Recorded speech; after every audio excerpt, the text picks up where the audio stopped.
नमस्कार, स्वागत है आप सभी का एफएम न्यूज देख रहे हैं आप और आपके साथ मैं हूं नितिशा बंसल। वक्त हो चला है बड़ी खबरों का और सबसे पहले आज हम बात करेंगे चार बड़ी खबरों की। करेंगे चार बड़ी खबरों का विस्तार से विश्लेषण। आज सबसे पहले बात होगी बिहार में शराब पर बवाल को लेकर, क्योंकि बवाल अब भी लगातार जारी है। एक के बाद एक जो तमाम बयान आ रहे हैं उनको लेकर अब बवाल हो रहा है। सरकार की तरफ से आज फिर एक नया बयान आया है। सीएम ने एक बार फिर इस पूरे घटनाक्रम को लेकर बयान दिया है। दूसरी बड़ी खबर, भारत जोड़ो यात्रा के 100 दिन हुए पूरे। आज 100वां दिन है भारत जोड़ो यात्रा का और आज जयपुर में है कांग्रेस की भारत जोड़ो यात्रा, जहां पर कांग्रेस की एक प्रेस कॉन्फ्रेंस भी आयोजित की गई राहुल गांधी ने, जिसमें सभी को संबोधित किया। तीसरी बड़ी खबर, पाकिस्तान को दूसरी बार लताड़। 24 घंटे के अंदर पाकिस्तान को यूएनएससी में दूसरी बार लताड़ लगी है और इसको लेकर एक तरफ जो बिलावल भुट्टो का बयान है, इसको लेकर देश में उबाल भी नजर आ रहा है। पाकिस्तान के खिलाफ जनता आक्रोशित है। चौथी बड़ी खबर, तवांग पर सदन में हंगामा लगातार जारी। यह है चार बड़ी खबर जिनके बारे में करेंगे इस खास बुलेटिन में हम बात। और सबसे पहले शुरुआत पहली खबर के साथ। तो पहली खबर, बिहार के सारण जिले में जहरीली शराब पीने से 13 और लोगों की मौत हो गई है और हादसे में मरने वालों की संख्या बढ़कर 53 हो गई है। मसरका ब्लॉक से सर्वाधिक 24 मौतों की खबर है। वहीं जिले के ईसापुर, अमनौर और मरहौरा इलाके में 27 लोगों की मौत हुई है।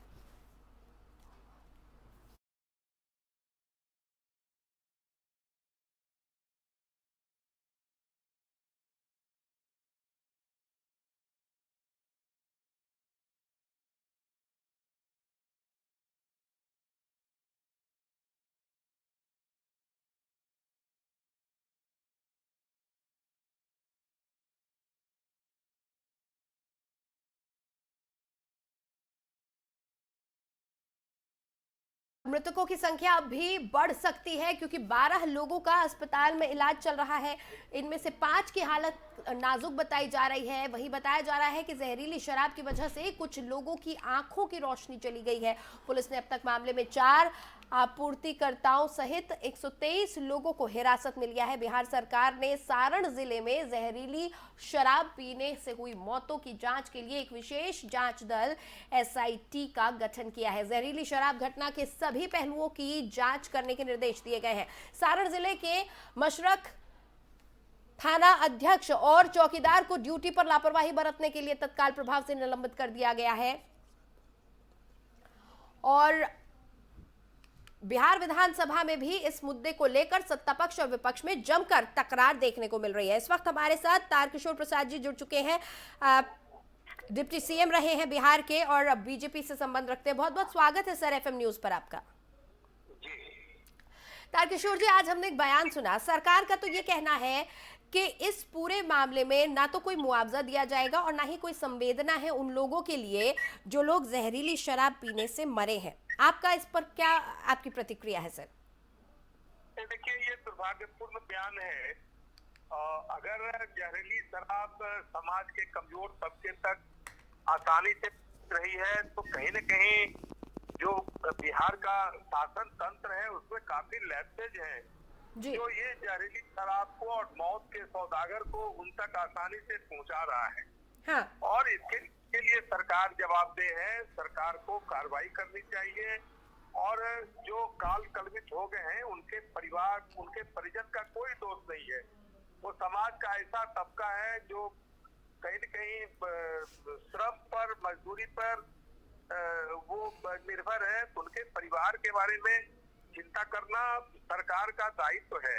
हाँ। इसीलिए सब बहुत साफ तौर पर कहे हैं कि उनके परिजन जो उन पर निर्भर हैं उनको मुआवजा मिलना चाहिए। आप उदाहरण के तौर पर आप देखें, अगर किसी नदी में नाव जा रही है और 10 के बदले में 15 लोग उस पर चढ़ गए और नाव डूब जाती है तो 15 यात्रियों को भी, नाव पर सवार 15 यात्रियों को भी मुआवजा दिया जाता है। हाँ। तो शेष 5 नहीं, जो सीएम का कहना है कि शराबबंदी है तो फिर आप शराब क्यों पी रहे हैं, और साथ ही कई लोगों को ये भी डर सता रहा है कि जो लोग बीमार अभी अस्पताल में पड़े उन पर मुकदमा ना हो जाए। सरकार ने उस समय यह भी निर्णय लिया था कि हम जन जागरण अभियान चलाएंगे, उनके पुनर्वास की व्यवस्था करेंगे। ठीक है। और उनका काउंसलिंग के लिए कई मनोवैज्ञानिकों को की नियुक्ति हुई थी सभी जिला अस्पताल में। उसके अलग से केबिन भी बने थे जहां उन्हें काउंसलिंग करना था। ये सारी चीजें धीरे धीरे बंद हो गई है। और ये शराब जो संबंधित क्षेत्राधीन थाना है उसके मिली भगत से जहरीली शराब पहुंच रही है, होम डिलीवरी हो रही है। मोबाइल नंबर तक उन परिवारों में दिया गया है। और ऐसा हो ही नहीं सकता है कि पुलिस उसको अनदेखी करे। नहीं तारकिशोर जी, इसमें तो साफ पता चला है कि डिपो से स्पिरिट गायब है, एक ड्रम गायब है स्पिरिट का, कई जो स्पिरिट के ड्रम है उसके ढक्कन खुले हुए हैं। सबकी टीम जब वहाँ गई थी तो स्पिरिट का एक ड्रम है जो पुलिस के कब्जे में था। और उससे स्पिरिट गायब थी जी।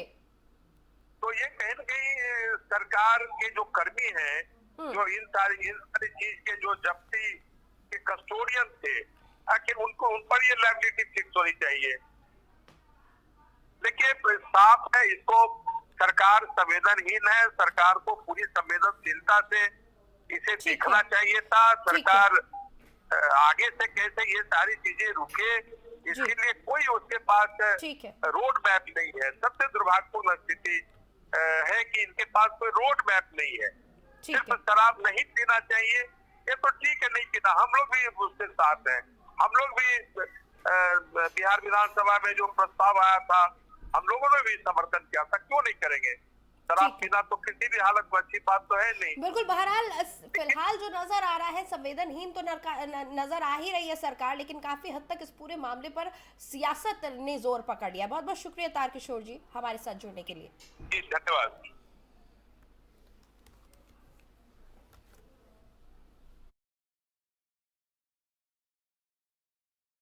शराब से मौत पर मृतक के परिवारों के लिए मुआवजे की मांग कर रहा है। वहीं मुख्यमंत्री नीतीश ने भी दो टूक कह दिया कि किसी भी सूरत में शराब पीकर मरने वालों के प्रति ना ही कोई सहानुभूति रखनी चाहिए और ना ही ऐसे लोगों के परिवारों को कोई मुआवजा दिया जाना चाहिए।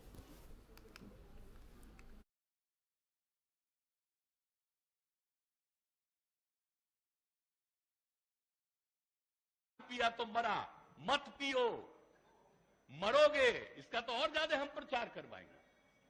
तो दारू पी के मर जाएगा तो उसको हम लोग कंपनसेशन देंगे, सवाल ही नहीं पैदा होता। ये कभी मत सोचिए।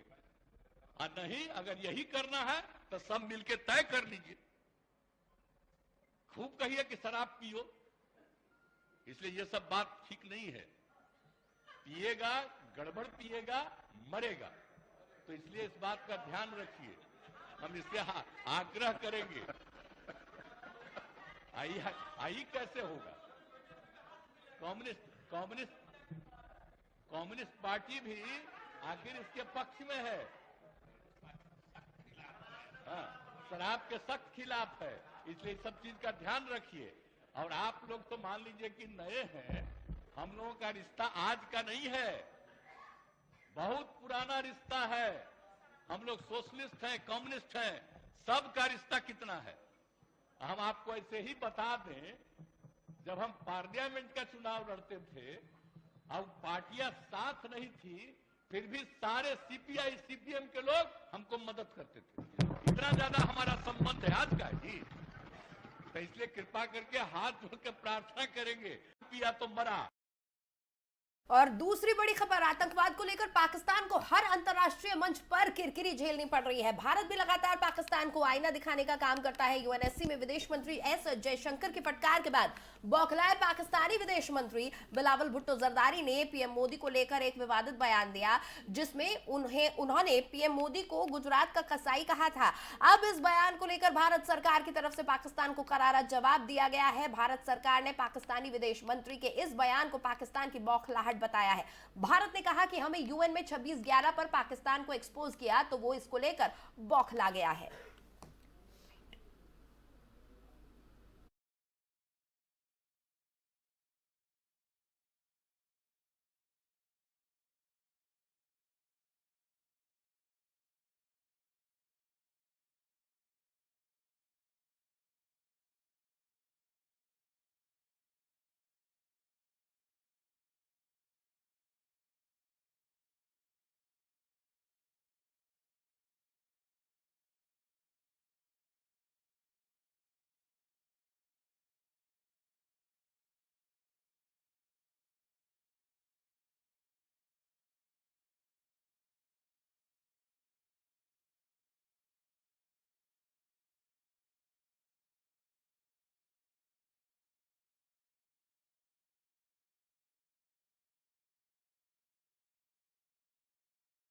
Before I call on the next speaker, allow me to say a few words in my national capacity.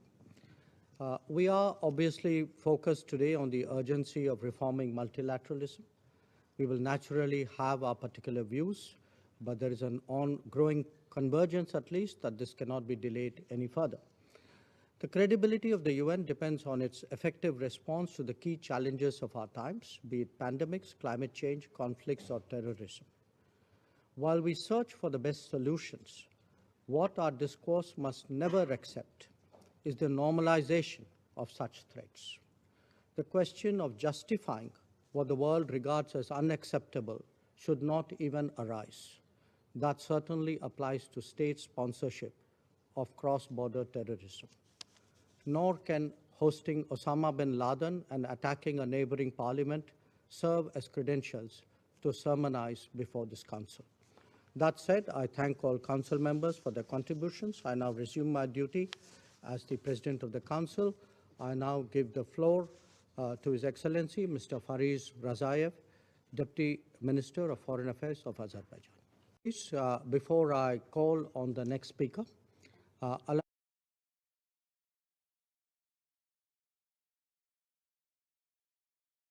और चलिए अब बात करेंगे तीसरी बड़ी खबर की। बात करेंगे कांग्रेस की भारत जोड़ो यात्रा की, जिसका आज 100वां दिन है। भारत जोड़ो यात्रा आज दौसा से जयपुर आई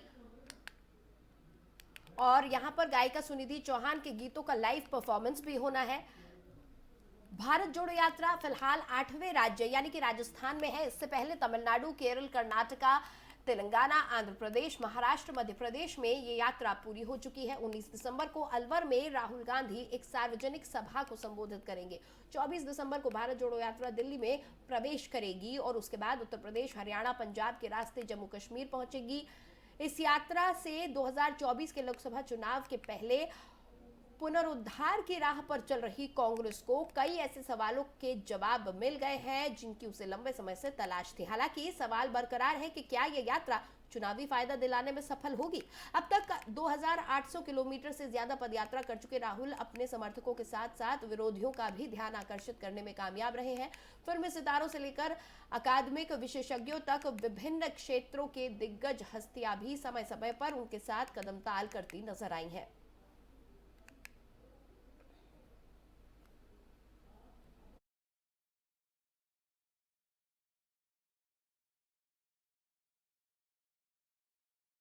चलिए अब बात करेंगे तीसरी बड़ी खबर की। बात होगी संसद के दोनों सदनों में चल रहे हंगामे की। दरअसल तवांग में हुए हिंसक झड़प को लेकर संसद में लगातार बवाल जारी है।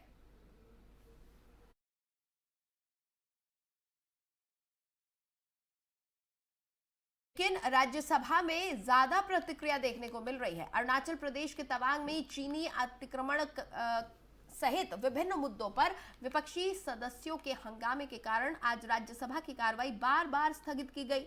सुबह जैसे ही सदन की कार्रवाई आरंभ हुई, उपसभापति हरिवंश ने आवश्यक दस्तावेज सदन के पटल पर रखवाए, जिसके बाद विपक्ष के नेता मल्लिकार्जुन खड़गे ने कहा कि उन्हें एक स्पष्टीकरण देना जरूरी है क्योंकि पिछले दिनों वो चीनी अतिक्रमण का मुद्दा उठाना चाह रहे थे और उच्च सदन के कई सदस्य भी इस पर चर्चा चाहते हैं। उन्होंने कहा, हमारी सेना बहादुरी के साथ स्थिति का मुकाबला कर रही है।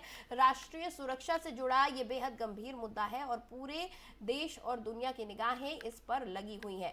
वहीं सदन से बाहर भी विपक्ष लगातार मोदी सरकार पर हमलावर है। असदुद्दीन ओवैसी ने प्रधानमंत्री मोदी पर निशाना साधते हुए उन्हें कमजोर पीएम बताया था, तो वहीं असम के सीएम हेमंत बिस्वा शर्मा ने ओवैसी पर जमकर निशाना साधा था।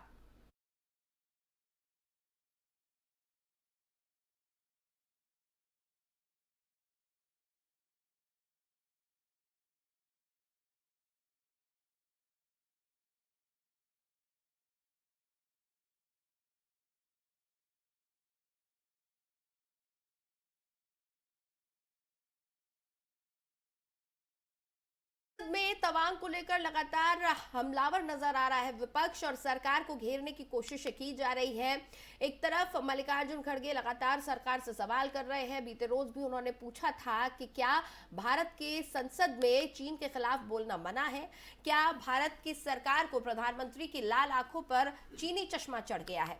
इसके अलावा तमाम विपक्षी दल सरकार को घेरे हुए हैं। सभी की मांग है कि इस मुद्दे पर सर्वदलीय बैठक होनी चाहिए, चर्चा होनी चाहिए, सभी दलों के साथ में इस पर चर्चा की जाए और संसद में इस मुद्दे को उठाया जाए। वहीं राष्ट्रीय सुरक्षा से जुड़ा ये बेहद गंभीर मुद्दा है और पूरे देश और दुनिया की निगाहें अब इस पर लगी हुई हैं।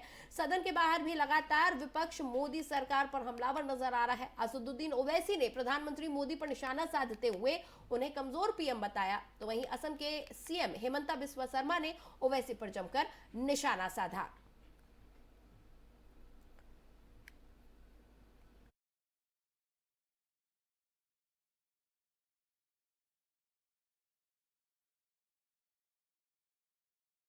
तारीख का क्रैश हुआ है वो 17,000 फीट नीचे से ऊपर चीन आकर हमारी सेना पर हमला करता है, तो और सरकार बताती है 12 तारीख को। तो इससे साफ जाहिर हो रहा है कि वो छुपा रही है और चीन जानता है कि नरेंद्र मोदी इस बात को हरगिज तस्लीम नहीं करेंगे कि भारत की जमीन पर चीन आकर बैठ गया है। देखिए 2020 में जब से गड़बड़ हुई गलवान में, क्या हम वो स्टेटस को एंटी रेस्टोर कर पाए? नहीं कर पाए। तो इसलिए ये सवाल उठाना वाजिबी है, देश के हित में है। और ये सरकार क्यों भाग रही है? छुपाने का क्या है उसमें? देखिए, मैं यही बात करके इसको समाप्त करता हूं। भारतीय सेना चाइनीज का साथ जो भी तवांग में हो रहा है, ये हम लोग को मालूम है। We have all seen and they are engaging in a very critical battle, और क्रिटिकल जो एक होता है कि आईबॉल टू आईबॉल में है। सेना डिसाइड करेगा कब क्या बताना चाहिए, कितना दूर किसको कॉन्फिडेंस में लेना चाहिए, और सेना का ओवरऑल जो स्ट्रेटेजी है उसी का अनुसार ही ये इंफॉर्मेशन शेयरिंग का व्यवस्था होगा। ओवैसी जी कह रहे हैं कि आप लेकर चलिए हम लोगों को ऑपोजिशन। कहाँ ओवैसी तवांग जाएगा? क्या बात बोलता है यार, ओवैसी तवांग जाने का उनका दम भी है क्या? एक दिन में वो पागल हो जाएगा। सर ओवैसी कह रहे हैं कि हमारे 56 इंच वाले मोदी जी चीन का नाम लेने से घबराते हैं। अरे भाई, ओवैसी इसमें कहाँ आ गया? ये घबराना का प्रतीक है। आपने वीडियो नहीं देखा है भारत का आर्मी चाइनीज का जो हाल किया है? तो ओवैसी को इन्फॉर्मेशन तो गलती से भी नहीं देना चाहिए। किसका हाथ में चला जाएगा? कांग्रेस कह रही है इस मुद्दे के लिए हम एक बैठक करने वाले हैं। देखिए, कांग्रेस को पहले एक्सप्लेन करना चाहिए, आप राजीव गांधी फाउंडेशन में चाइनीज एम्बेसी से क्यों पैसा लिया था। जब तक कांग्रेस वो बात एक्सप्लेन नहीं करता है, मैं सीएम का रूप में नहीं बोल रहा हूँ, हेमंत बिस्वा शर्मा का रूप में मैं ही बोल रहा हूँ कि कांग्रेस को ये वॉर का बारे में एक या जो भी कॉन्फ्लिक्ट हुआ है उनका बारे में 1% का भी इंफॉर्मेशन देना नहीं चाहिए। जब तक कांग्रेस अपने आप को क्लीन सबमिट नहीं करता है, इसलिए कांग्रेस का किसका साथ क्या रिश्ता है वो तो निकालना पड़ेगा ना। आप 1.5 करोड़ लिया है वो तो रिकॉर्ड का बात है, आगे और कितना लिया था? आपका एम्बेसडर, आपका लीडर एक ही साथ डिनर करता है, उठता है, बैठता है। सर, कम से कम मेरा निवेदन होगा, कांग्रेस को कुछ भी खबर मत दीजिए, कांग्रेस और ओवैसी को बिल्कुल मत दीजिए इसका बारे में। कांग्रेस की क्रेडिबिलिटी पे आपको शक है क्या? 100% शौक है। ये क्या आप पूछ रहे हैं? आपको शौक है? मेरा तो शौक नहीं, मेरा कंफर्म है कि कांग्रेस को जब तक वो 1.5 करोड़ का बारे में अच्छा आप लोग का सामने आके स्टेटमेंट नहीं देता है, मेरा सामने नहीं, आप लोग का सामने, तब तक कांग्रेस को 0.1 भी इंफॉर्मेशन देना नहीं चाहिए। कांग्रेस कह रही सदन में चर्चा से आप लोग आप सदन में चर्चा होने से तो कांग्रेस भी तो सुन जाएगा ना। कांग्रेस को कुछ सुनाना नहीं चाहिए इस बारे में। हमारा आर्मी का ऊपर विश्वास है, जो बोलना चाहिए और डिफेंस मिनिस्टर बोलेगा, जितना आर्मी बोलेगा कि भाई इतना जाके बोलो। 9 तारीख। फिलहाल इस बुलेटिन में इतना ही। मुझे दे इजाजत। खबरों के लिए आप बने रहिए FM न्यूज के साथ।